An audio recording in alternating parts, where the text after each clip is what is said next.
کچھ لوگوں نے نا پکا ذہن بنا لیا یہ کہنے کا کہ ہاتھ بڑا تنگ ہے.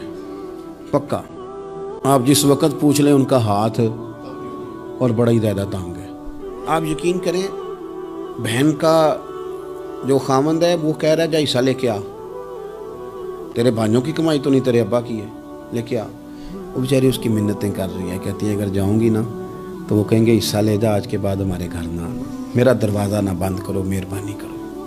اور بھائی سے بات کرتی ہے تو کہتا ہے ہاتھ ہی بڑا تنگ ہے, جب ٹھیک ہوگا تو دے دوں گا. نہ کریں یہ ظلم.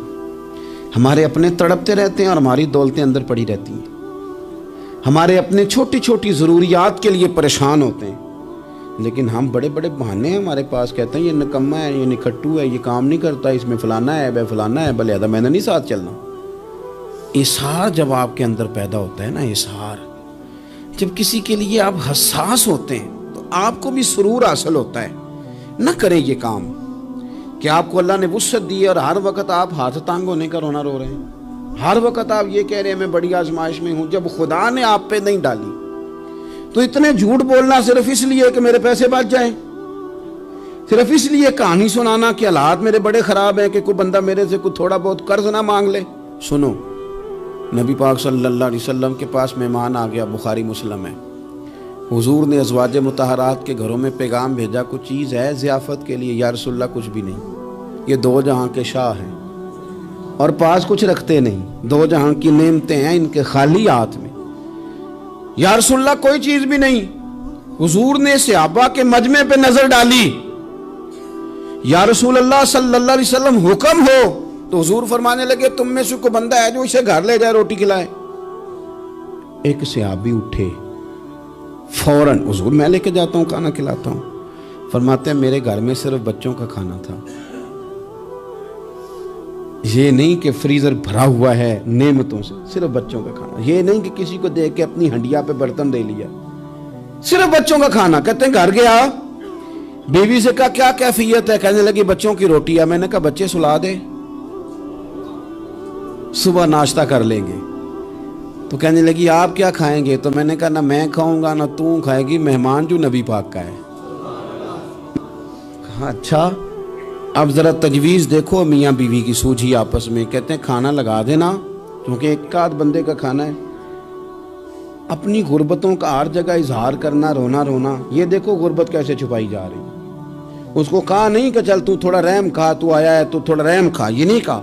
کہا اٹھ کے نا تو کھانا رکھنا اور اٹھ کے نا چراغ ٹھیک کرنے کے بہانے بجھا دینا. ہم دنیا والوں کے سامنے کیوں اپنے دکھ بیان کریں؟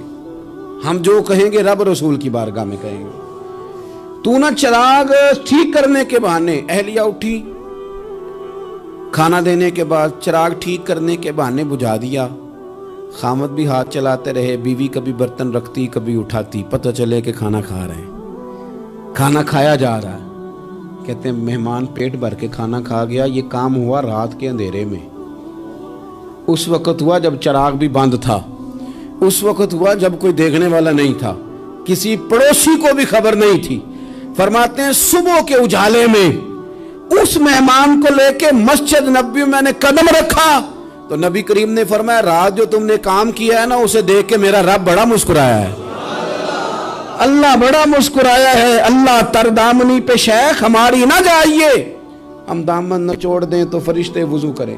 یہ شان ہے صحابہ کی.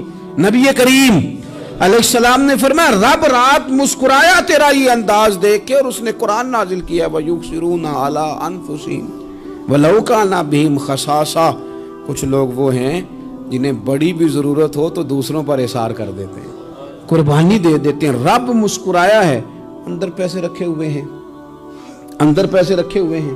اور بہن آ کے منت کر رہی ہے کہ بھائی حالات بڑے خراب ہیں, تھوڑی سی مہربانی کر. تو کہتے ہیں بہن پردہ ہی ہے بس, کیسے بتاؤں تجھے حالات, تجھے کیا بتاؤں, کام کتنی مشکل سے چلتا ہے, یہ پردہ یہ بس. بہرحال اگر تو نے کہا ہے نا 50,000 تو میں زیادہ نہیں کوئی 20 کو دے دوں گا تجھے, وہ بھی خاصی نیکی کر کے, وہ بھی بتا سکھا کے. رات اماں پہ علیحدہ سے احسان چڑھاؤں گا, ابا پہ علیحدہ سے چڑھاؤں گا کہ تمہاری بیٹی کے ساتھ تعاون کرنا, سارے علاقے کو ویسے ہی بتاؤں گا. اور وہ غریبنی بیچاری 20,000 لے کے گھر گئی ہے, پہ سفارشیں کر رہی ہے کہ مہربانی کرو. میں نے ایسے بھی دیکھے ہیں جو پہلے بیوی کو پکڑاتے ہیں, تو دے